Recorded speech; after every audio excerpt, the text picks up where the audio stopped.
just a hack. He's just an absolute hack. And he gets his ass kicked by his teammates every week. It's just, it's terrible. It's just terrible. This is Hack City. You're tuned in on the Hack City YouTube channel.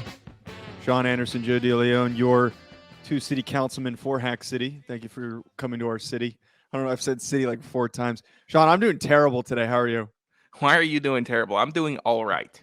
All right. We've finally hit false autumn here in Northern Virginia, where it's going to be 80 degrees for this whole week, and then next week or a couple weeks later, it's going to be back in the 90s, and everyone's losing their minds saying, "Oh, fall's here." It's not, because that's just not how we operate here. So I'm going to enjoy this Los Angeles-like weather while I can.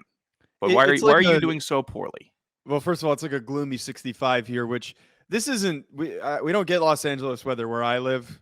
We're not inland. I don't want to live near in the freaking desert like the rest of the weirdos in this city. Sure. I'm doing terrible because I had woke myself up at 2 a.m. to transfer a file for something for work. Oh, yes. And then was not given that file. And then I stayed up for another 2 hours and I barely slept. You know, normal media things.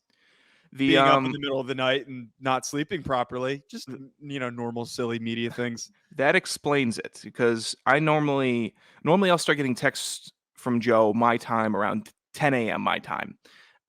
Today I got a text at 6:30 my time, which is 3:30 in the morning Joe's time, and I didn't process that till I like fully woken up. I'm like, okay, what is? And I'm like, whoa, what was he doing up? You know, it was a typical Wednesday night that I thought it might have been, but.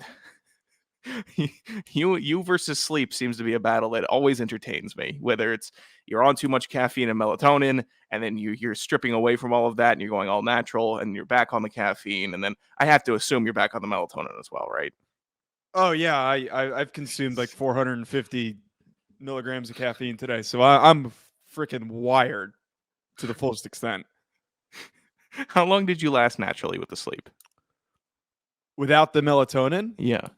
And the caffeine. I don't even remember the last time notable time. I can't even remember before this, but I tried to go without it during my trip when I was in Italy, and I had to eventually start taking it again. Yeah, it was like 4 days.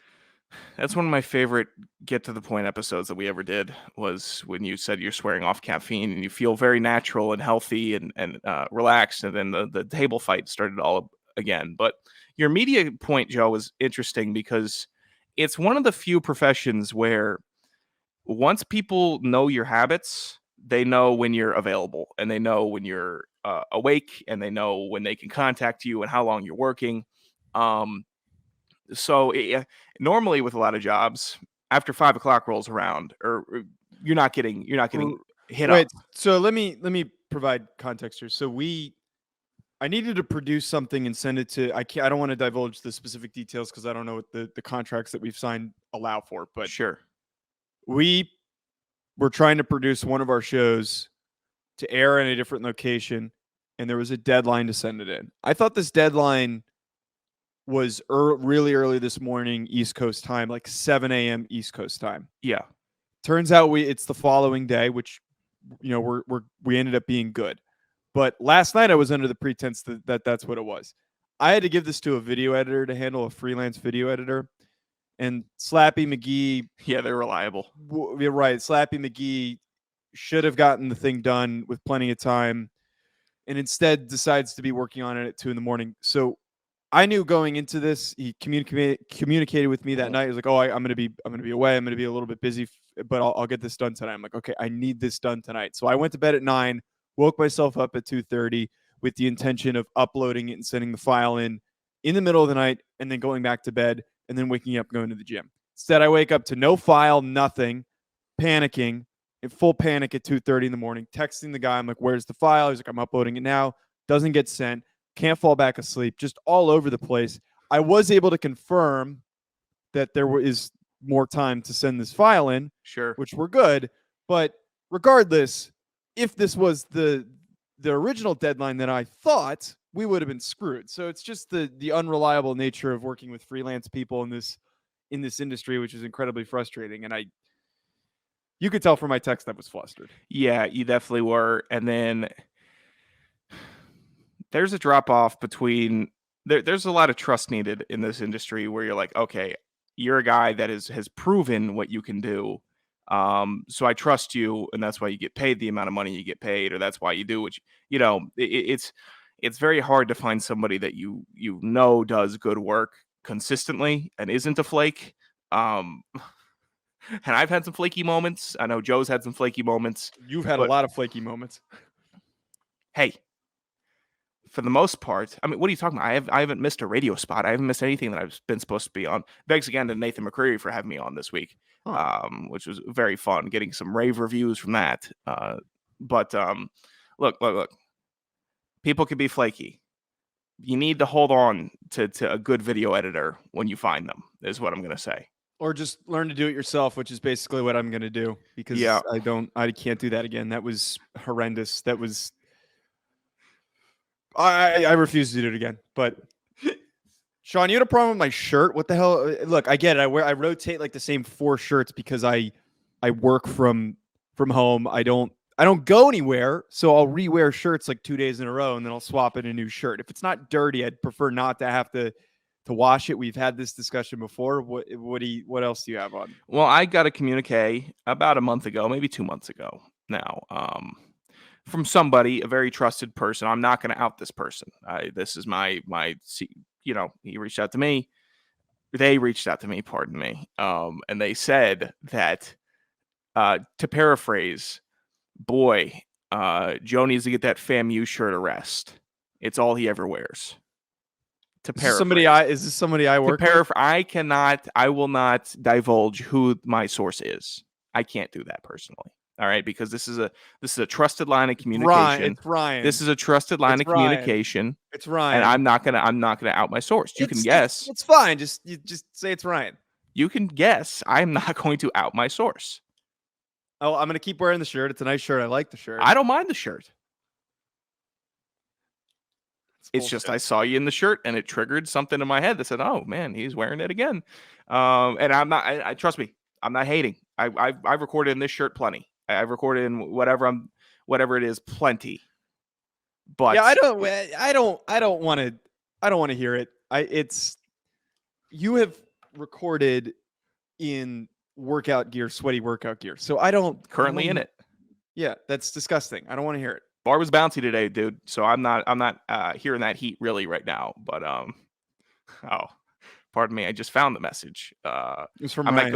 might go start a GoFundMe for Joe so he can buy a new shirt. That Florida A&M shirt is getting worn out. I wear the shirt. This is just like a once shirt. a week. It's just a shirt, and it's just a communique. I am not saying who this is from. But by the way, I have to add in here, I don't have a lot of clothes that fit me right now. Everything I own is 2 sizes too big. Oh God! Congratulations. I'm happy for you. I'm happy for me too. If whoever is talking so goddamn loud in the hallway doesn't shut the fuck up. Jesus Christ.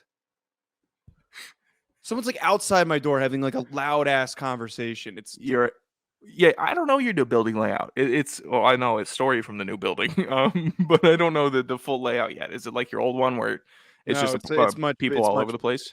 The old one was much smaller. This one's a lot bigger.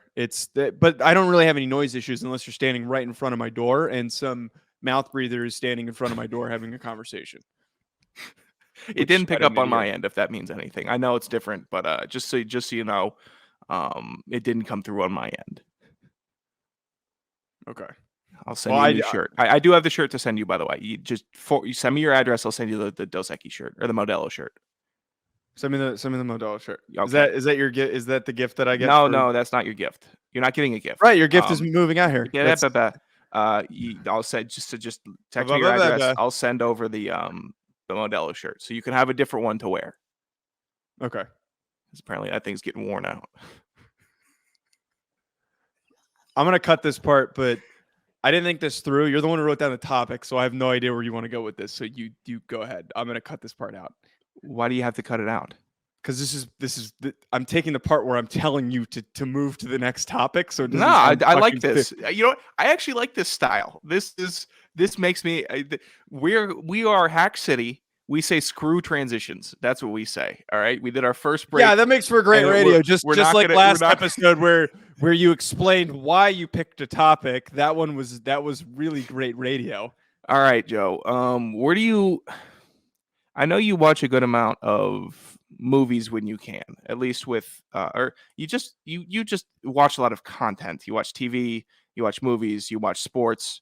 Netflix had a new movie come out called Day Shift, starring Jamie Foxx and Dave Franco, and Snoop Dogg was in the film. And it was a Netflix movie. Have you seen the trailer for this? Have you seen anything for this? No, I've barely even heard of it. You tried to get me to watch it, and I no. chose not to. I said I don't care if you watch it. And Yeah, that's your way of saying watch this so we can talk about it. And I didn't watch it. I don't need you to watch a movie to tell you that you don't need to watch the movie, because I could tell you what the movie is. It's a Netflix movie, and I think I'm over it. I think I'm over Netflix movies. They had a run where they were pumping them out early pandemic, and I'm like, okay, they're trying, but they should just stick to documentaries. They should stick to doing the Woodstock 99. They should stick to the Manti Te'o one was Netflix, right? Yeah, that one was Netflix. Yeah. Stick to that. Stick to posting classic movies. The Netflix produced movies, I'm over them. It is a style of movie that looks and appears to be way more expensive than needed. And it's got a hack modern feel. And I love Jamie Foxx. I thought he did the best that he could in this movie, given what he had. Dave Franco, the same. Given what he had, they did their best. But it was a film that, did you watch Don't Look Up? Yes. That was another Netflix movie. Okay. Yeah. You know the type of tone of movie I'm talking about, right? Mhm. Are you over those? I'm over them. I'm over all of them. I thought Don't Look Up was good, but you do bring up a good point. There's a reason why Netflix is firing people and going bankrupt. And I've heard some crazy things having been out here and just like meeting people and like having conversations with people in social settings where Going to Nobu, taking big business meetings. Yeah, I don't do that. It's more like standing at a bar while one of your buddies is talking to a 40-year-old and you're just trying to make conversation with the friends, so your friend can make out with the 40-year-old and then question why they made out with the 40-year-old after. Yeah, you're missing out on a lot of fun stuff. It's a very chaotic a lot of fun setting. Yeah, I know. You'll really enjoy it. No, but like you find out how like Netflix is paying some of their creative assistants like over $110,000 a year, like just crazy salaries for people that really shouldn't be making more than 60. They overspend on these movies. They have always been a company that has overspent on everything that they've done. And I believe that it's finally catching up with them. I would not be shocked if Netflix didn't dissolve or isn't. It'll likely be bought by one of the larger media conglomerates and just sucked into the portfolio of like maybe like it's not gonna be a Disney because they bought Hulu, but maybe like of an NBC, of a Paramount, someone along those lines, because they can't continue at this trajectory. They're getting beaten out by these other companies that know how to produce things for cheaper that people will still tune into. dude. There was a car chase scene in this movie that I was so unenthusiastic about, and I'm a big dummy when I'm watching a movie. I can get into a movie pretty easily, but this car chase scene, I was so just out on. I said, this is excessive. This is not for me. I love car chase. The best part in the new Batman movie, the car chase. That was my favorite part. They kicked so much ass. Colin Farrell laughing, and then the Batmobile coming through the fire. Awesome. This car chase, just rolling through LA. Just okay, here we go. Now they're on motorcycles. Now the cars, okay, here's a fun little trick. Now we're doing this and that. I'm like, dude, get out. It's the first movie in a while that I have just tapped out on during the ending. During the last 15 minutes, I just started looking at my phone. I'm like, I'm over it. I can't remember the last movie where I said, okay, just when is this over? What's the premise of this film? Good premise. Vampire hunters in LA. That's the premise. Jamie Foxx. It's such a Netflix movie. That's Jamie so Foxx, stupid. freelance vampire hunter, has to go to the vampire union, and he gets a partner, which is a union rep, Dave Franco, who is not a vampire hunter. He's like a clerical guy, like an accountant. And then So it's like Blade Runner and the other guys. dude, it's like R.I.P.D. This sounds Kind of. terrible. I'm glad I didn't watch this. This sounds really stupid. I'm very glad. Here's the thing. I actually, from the clips I've seen from R.I.P.D., I think I like R.I.P.D. That's my problem. I've watched. I need to watch the full movie, but it's Jeff Bridges just being he's great, but it's a Netflix movie, and I don't know why it takes me out of movies when Instagram is brought up. Like I said, a couple times they said, "Why don't you go take a picture for your Instagram?" I'm like, oh. I don't. That's yeah. not. It's like let's relate to the children. Yeah. I'm like, don't be relatable. Don't be relatable. Be vampire hunters. Be cool. Be cool. 40-year-old, 45-year-old Jamie Foxx, however old he is. He's yoked in the movie, by the way, which good for him. He looked great. Dave Franco looked great, but I'm like, it's the ham-fistedness, I think, of the Netflix movies that gets me. That gets my ire. Yeah, I'm also, now that it's easier and there's more movies coming back to theaters, like I'm not gonna watch one of these Netflix released films. I'll watch the shows. There's a lot of shows that I'll watch. I actually haven't even been tuned into any of the Netflix shows that have been coming out. Everything I've watched has been on other platforms, but now I'm not gonna watch any. Are you gonna watch the new season of Barry? You're all in on Barry, right? It already came out. Season 3 did? Yeah, I already watched the whole thing. Oh, how was it? Barry's the next one. I got to get into Barry. Have you watched any of it? No, not really. For someone who considers himself to be somewhat of a intelligent consumer of media, I highly suggest you watch it. Okay, I finally got back into Atlanta this last week. I've heard that the new season's not good. I don't know. Really not good. I'm only on season 2 right now. I've just ripped through season 2. I can't get past really season 2. Interesting. Season 2's pretty dog shit. Like, I got bored pretty quick watching it, and I heard season 3's worse. Which one? Season 2 is bad? You didn't? Yeah, like? season 2 is pretty boring. I just can't. It's so interesting, that first episode. So interesting. You couldn't get past the first episode of season 2. Yeah, I got slowed down pretty quick. Oh God. All right, I'm not going to push it on you. But if there are folks, they need to understand what we are consuming, because I think that's good for the program in case people want to discuss. I'm tuned into Atlanta. Joe is tuned into preseason football. And college, mostly. Well, preseason football, and the next week, all I'm focused on is college football. I'm not paying attention to anything else. Do we have preseason games on tonight? Yes, there are a handful of preseason games on tonight. I'm playing poker tonight. Okay. That's a great background to have on for poker, I think. Yeah, because you're not really watching the game. You kind of just have it on. Like, the bit that I kind of do is, I'm putting it on while I'm doing work, and you can kind of peer up and look at it because you barely know any of the guys that are on the field. Even me, as somebody who covers the NFL draft, I don't even have familiarity with a lot of these guys that are on the field. Don't smirk. I'm not smirking. It's just you said you covered the NFL draft, which you do. Yeah. Dickhead. How am I dick? Why am I dickhead? Because you're trying to minimize. No, I'm not. Yeah, you are. How? Because you're smirking like I don't actually do it. You do. You've never once listened to that show. What with you? I'm in the. Look. Here's the thing. You kicked me out of a Twitter space, and now I'll go into the Twitter space, but I don't request to speak anymore. Yeah, because we were having a intelligent discussion. Oh, God. About offensive linemen. Time out. I brought you into that Twitter space. I brought you into that Twitter space. You can't have an intelligent discussion in a Twitter space when there are anime profile pictures and they're listening. Stop it. There were no anime profile pictures listening. There are active football players, former football players, people that the head of the Shrine Game has come into one of our Twitter spaces before, and he dropped all these tidbits and stuff about FCS players and all this really good stuff. Eric Alcock was one of the coolest things that when he hopped in. Jim Nagy, I'm waiting for you to do that too, because he sometimes will listen. He sometimes listens to us when we do it. But we're having an intelligent conversation at the top about offensive linemen, and immediately you go to let's discredit Joe's opinion by bringing up the DeShone Kizer take that he had, which, like, okay, I mean, like, would you really rather have Deshaun Watson? DeShone Kizer out of the NFL. Deshaun Watson, most people want him out of the NFL because he did a horrible, disgusting, egregious thing. I don't know. the Browns were bad with Kaiser, but at least it set them up to draft really good He players. never won a game.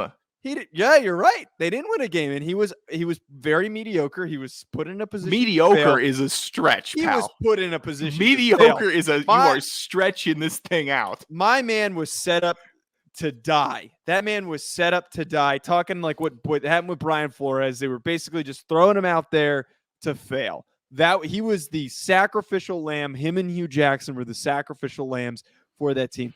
I'd still rather have that than have Deshaun Watson representing my team. Okay, I understand that. I understand. All right. On the field, though, yeah, it's a bad scouting job. I was in college. Of course, I didn't So watch was any I. film. I was a total charlatan. I was just charlatan. Oh, what is total that? Your word of the day here? shut up. Total I like hack on my end for just wanting to go with the Notre Dame guy. Obviously, I recognize the bias. But now that I actually watch film and evaluate these guys, we did a safety show today. We ranked safeties today on the show. Brandon Joseph was a very talented player. He was at the back end of my rankings. If I was the same hack, I would have said he was the number 1 safety in the class, but I'm not. I'm not going to do that. Sure. I gotcha. Let's hope Kyle Hamilton does well. You're such a piece of shit. Hey, what am I? Wait, what do we get here for? What do we? Why are we here? Okay, so wait, online. Are you playing in person or online poker? Tonight we're playing in person. I prefer in person every time. Because online it just goes too fast. You lose your money way too fast, and then it's kind of like, I don't know if you did this when you went overseas. When I went overseas and I saw the euros, right? And I saw the check money. It was colorful, and I didn't treat it like I treated the American dollar. I was a little more frivolous because it looked like Monopoly money to me. So I almost said, "Okay, this is my vacation money. This is play money. Here, yeah, let's go. Let's get the bottle of wine. Let's do it." That's kind of how I operated. And then online poker. Wait. Similar kind of operation. I don't see hold the on. chips. Hold on. You're bearing the lead here. You're bearing the lead. How much money exactly did you just blow through? Don't worry about it. No. Hey, you know how cheap I am. I'm a cheap person. Let me ask you this. Very frugal. You don't need to tell us the amount that you spent on the trip, but how much did you overspend the intended amount? Overspend none. I will message you the amount of play money that I had gotten exchanged. I think I had. That is the most dipshit thing that I think you've ever. I think that's how much I got in euros. The whole trip. That was all you spent? No. I think because I was using my card also, but that was the paper money. So I'm assuming with the card, it was equivalent to this amount that you just sent me. No. It was mostly paper, but there, but still, card was still used at times. Yes. This was 5. You were there for 5 days, and this was just for you. Why do you think I had fun? No. It was picking up tabs. It was picking up other stuff. I did. It was a rotational. All right, you pick up this tab, I pick up this tab. He picks up the next tab. That's still, for considering how cheap it is in Europe to like I remember when I was in Italy. Joe, that was also for car transportation from the airport and then that's from Sorrento to the Positano. That's fair, but like when you sit that a 3-person dinner could be $60. Could very easily could be $60, especially in Italy. You sit down, a house bottle of wine is $10, $15, and it's better than any wine that you're going to get here. Yes. An entree plus an appetizer is like $25 total. 25 euros total. There was 4 of us. And so it's you like have to also you also have to understand that everyone's getting an appetizer, everyone's getting an entree, everyone's getting at least 3 beers. At least 3 pints. I don't know why you were drinking at every meal. It kind of pains me that you were drinking this much beer. What, dude? I'm in Italy drinking Peronis. I'll never have that happiness again unless I'm in Japan drinking Sapporos. Peroni's good. I like Peroni. I love Peroni, and you made fun of me a while back in college when I said one of my favorite. That's beers because was it's Peroni. College and you're ordering Peronis. Or you tried to order a Peroni in college. No, I didn't try to order a Peroni. I had said that when you're first meeting people and you're hanging out with your roommates, it's like what rank your beers. Like that's such a dipshit college thing to talk about. Like Yeah. rank your beers, rank your beers. And I ranked, I think it was like Corona, Stella, Peroni, and you guys harassed me for Stella and Peroni, but like I think any I mid like both of those beers. right for a So 19-year-old, pretentious. right. It's That's like, oh, what you're it was. so pretentious. You Like, were why being would you pretentious. drink that? But I don't care that I'm being pretentious because I have better taste. But my point is I don't want to drink Bud Light. There's nothing wrong with not wanting to drink Bud Light. I will I've drink seen it for you the pound cost a Bud effective. Light. Yeah, for cost effectiveness. You like Narragansett beers. Don't tell me about your taste. Narragansett is a million times better than a Bud Light. Oh, you're tripping. That's not no. Don't give me that. Look. I don't want to do beer ranking morning Okay. zoo radio. We're not doing it. Look, Look, backtrack to the poker. Backtrack to the poker. I'm Yeah. sorry for taking us off the rails. Online poker, it feels like the play money. Even though you have a real buy-in, you're Venmoing or you whatever you're doing, it's real money. But you're not really seeing it leave because it's just you have the chip icons. Whereas in person, and I'm not reinventing the wheel by this statement, it hurts more to see someone else with your chips in front of them. It does. And it provides more. I also think there's better banter in person, even though I played online poker with Joe and his gaggle of morons from New Jersey. Yeah. I think they ran my pockets rather quickly. Yes. That was fun. Yeah. But I is that your preferred method? It's not my preferred method. We were doing it. So here's a little. In the pandemic, I think my friends, not all of my friends, but a couple of my friends were way too cautious about the pandemic. So a way that we hung out together was every Friday we would play on the online poker. I remember there was one instance where we went over to a friend's house to play poker in person in a garage. Most of us were playing normally. I brought over some seltzers.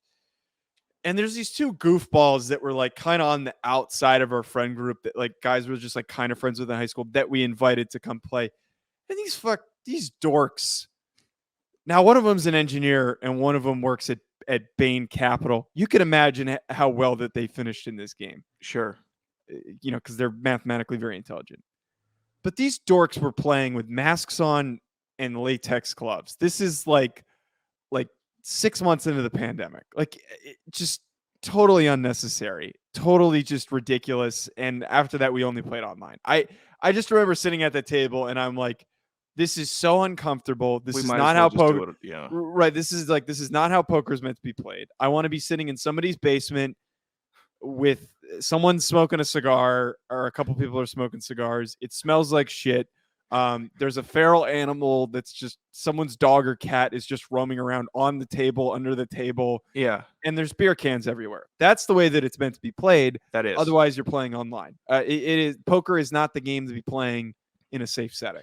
I like the look on my friends' faces when I win on the river, because there's guys in my group that come over that play poker and they know all the rules and they're doing all their checks and they, I like getting the underdog victory of a hand. That makes it all worth it. Even if I lose all my money, even if I lose it, to have the whole table infuriated at you because you pulled out the win on card 5 it's just fantastic. And then everyone's getting called a river bastard, a river, you just every word you could imagine. That's how it's supposed to be played. I still haven't played at the poker at the MGM in National Harbor. I want to. I'm not a fan of the casino poker. It's just a bunch of hardos, man. Yeah, I don't want to go and play with a bunch of ruins it. hardos. Like those guys are dorks because like they can't. Their friends don't want to play with them, and they just want to raise big money. But the aspect, like I play a really interesting style of poker where I'm not predictable, but like I'm very coy. And I will immediately back out unless I have something that's like at least playable. Hey, that's so predictable. Like, I know it is predictable, but it has won me many hands bluffing, and I like that aspect of it where like I can mess with my friends and then they can get really frustrated because they think that they've got me, and then you flip the pocket queens or something like that, and then they're just flabbergasted because they thought that they were able to outsmart me in any circumstance. It's not the same online. Okay, let me give you a scenario. Yeah. It's a real life scenario for tonight. Last Thursday, we went out. The house went out to 2 bars. One bar twice, one bar once. There was maybe 40 total people at the bars outside of us in the 2 bars over the 2 hours. Mhm. That was a Thursday. I think I told you about it. It was awful, right? Same weather as today. Still gorgeous. Today is Thursday. There's poker that's going to be played. Do you go out afterwards? No, because I don't know. I feel like poker is like a very like I'd rather that be the hangout. Like I don't want to Yeah. I think that poker gather for yes. going. I'd rather just play all night. Like I'd rather because then you get in that. The problem is if you have the pretense of like, oh, let's go out after this. There's always that dickhead in the friend group who's like, okay, guys, last hand, let's get going, let's get ready to go. And it instead of playing for 4 hours, which is an appropriate amount of time, it cuts down to like an hour and a half to 2. And like I think can't we're only stand going to being play. rushed. I think we're only playing 2 anyways. Just because, or I don't know how long we're playing. We'll see how it goes. But I don't know. I'm getting a little pushback from the house that's saying, "Hey man, let's go out tonight." I'm like, do you guys remember last Thursday? Do you remember what we were saying last Thursday? We were saying I'm never going out on another Thursday. I'm not. I don't think I am. I'll chill here. I'll play poker. I might go to my Harris Theater and buy some poker mix, Joe. That's what I might do. Like yeah, the Utz poker mix. I'm pretty willing into that. I'm willing to bet that you will sit hovered over the bag and no one else is going to get any of that mix. Oh, I and like you're the gonna finish tube. it. I like the You poker do mix the tube. It looks like what comes in the poker mix? The poker mix, you got like the wasabi peas, you got like the Cheez-It type crackers, the pretzels, like the pretzel rod, the thick pretzel rods, other types of carbohydrate puffs. I don't like this mix. It's a you gotta get the spicy bar mix with the little wasabi balls. I think that's what it is. Hold on. Let me type it up. It's the Utz poker mix. So one other thing that I'm remembering, so one of the reasons why I like the in-person poker, one of the most chaotic games of poker I ever played. I remember distinctly. Have you played a game of poker where everyone's like on the same level, like had a couple of drinks, and then there's just that one friend, usually the one whose house it is just belligerently drunk? Like, have you ever played in one of those settings where somebody's just way drunker than the rest of the group and they're not thinking? I think I'm trying to recall. I've been way too drunk playing poker. And that's when I bought back in twice. And it's just because I wanted to keep on playing, you know, just lining my friends' pockets. But I understand the scenario pretty well. One of the times we were playing at one of my friend's house, we were playing in his barn because he had like this hangout area in his barn, and he was belligerently drunk. We were all like a couple drinks in because we had to drive. And I just remember absolutely cleaning house like the whole game, like 3/4 into the game. And I'm kicking the crap out of everybody. My friend Thomas whose house it is, belligerently drunk. Yeah. In the middle, he's out one of the hands. We're in the middle of playing the hand. He decides to take out a knife, like a pocket knife, and he starts doing the knife game. Knife game. And my man violently stabs himself in the hand with the knife. Not enough to do significant damage, but he sliced up his hand pretty good. There's blood all over the table. There's blood all over the cards. No one knows what to make of this. Like, Thomas, what the hell are you doing? Like, why would you do that? You just ruined the game. He's like, I'm fine. Doesn't even get a Band-Aid. Finds like the nearest just like torn up, tattered paper towel on the ground, wraps it over his finger. And he's like almost blackout drunk at this point. I don't know how this. I think everyone was so shocked, and his utter confidence after stabbing himself, he proceeds to win like the next 10 straight hands, and he took all of our money. Like I would have been pissed off. Oh, I was extremely pissed, and he still knows that I'm mad at him for him doing that. But that was just what kind of psych out tactic is that? I don't know. You're never going to interact with somebody who does that in a poker game, dude. But you don't get that online. You can't get that online poker. No, I like we just have yelling matches because there's the hardos get mad when us dummies luck out on a hand. That's all it is. Where you get them to fold it. Oh. You show cards at this table, by the way. If you don't show cards, it is you're in the barrel pretty bad. That's fun. Joe, you texted me one thing that you wanted to talk about earlier in the week. Yes. I don't know if No, I think you did participate in one, maybe two, maybe over your 4 years in college football. Camp fights. It's the time of the NFL season where we're doing joint practices or we're seeing joint practices done. And that means that for the first time in 2 weeks and sometimes over a year, it's your first time getting to hit somebody without your team colors on. And with that comes a lot of fights, a lot of fighting, big skirmishes, one-on-ones turn into a lot of fights. And then it always seems to be the most aggressive fights during camp because it's the most miserable time of everybody's season, and you're just pent up because your coach has been yelling at you. Tell me if I'm stop me whenever, Joe. But your coach is telling you how shit you are. Everyone, you hate yourself. You hate waking up every day. You hate everything. And there's guys that are positive about it. That's fine. But for the most part, everyone's dog tired. Everyone's irritable. Everyone's cranky. So when you see somebody come over from a different team and starts trying to jaw with you during your camp, you're going to get a little fed up. Right. There's been this, it always gets brought up whenever there's a camp fight, if it's a team fight or it's these joint practices in the NFL, it always gets publicized. It's like people always, I think, overreact to it. It's a part of training camp that I think people don't realize.